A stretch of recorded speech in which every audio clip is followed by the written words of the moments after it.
Wesh la famille, j'espère que vous allez tous bien.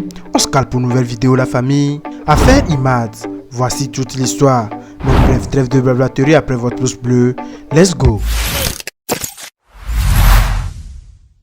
La tragique histoire d'Imad Barry a secoué toute la nation togolaise, laissant la famille, les amis et même les inconnus bouleversés par cette perte injuste et brutale. À seulement 18 ans, Imad avait un avenir prometteur devant lui. Mais sa vie a été tragiquement interrompue dans des circonstances choquantes. Imad était un jeune homme ordinaire, étudiant à l'université de Lomé, vivant avec sa mère dans le quartier Togo 2000. Pour subvenir à ses besoins, il travaillait dur vendant des téléphones portables et effectuant des livraisons à ses clients avec sa moto.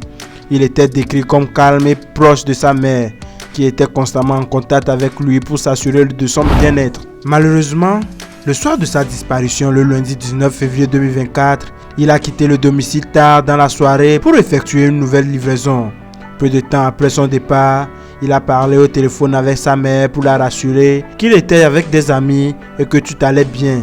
Pensant que son fils était en sécurité, sa mère s'est couchée et a découvert le lendemain matin qu'Imad n'était pas rentré à la maison. Prise de panique, elle a contacté l'oncle d'Imad pour qu'il le recherche. L'oncle et d'autres membres de la famille ont commencé à chercher Imad en se rendant notamment dans les commissariats de Baguida et d'Avepozo, pensant qu'il avait peut-être été arrêté par la police pour défaut de pièces. Malheureusement, ils n'ont trouvé aucune trace d'Imad. C'est en rentrant d'une recherche infructueuse qu'ils ont découvert dans un groupe WhatsApp la photo d'Imad sans vie et méconnaissable, gissant sur la plage d'Agbavi.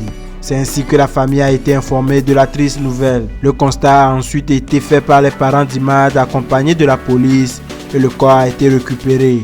Le lendemain, mercredi 21 février 2024, Imad a été conduit à sa dernière demeure. Les autorités ont rapidement réagi à l'appel à la justice de la famille et ont lancé une enquête. Grâce aux efforts de la direction centrale de la police judiciaire, 4 suspects dont Laté et Alexandre ont été arrêtés. Alexandre a avoué être l'auteur principal du meurtre, affirmant avoir agi seul pour voler le téléphone d'Imad. Cependant, la véritable raison de cet acte odieux reste floue. L'indignation et la colère se sont répandues dans tout le pays avec de nombreux citoyens exigeant que la justice soit rendue et que le coupable soit puni. Certains remettent en question la santé mentale ou l'influence de la drogue sur le criminel, tandis que d'autres appellent à des châtiments plus sévères. À 22 ans, on pense à ôter la vie pour un téléphone?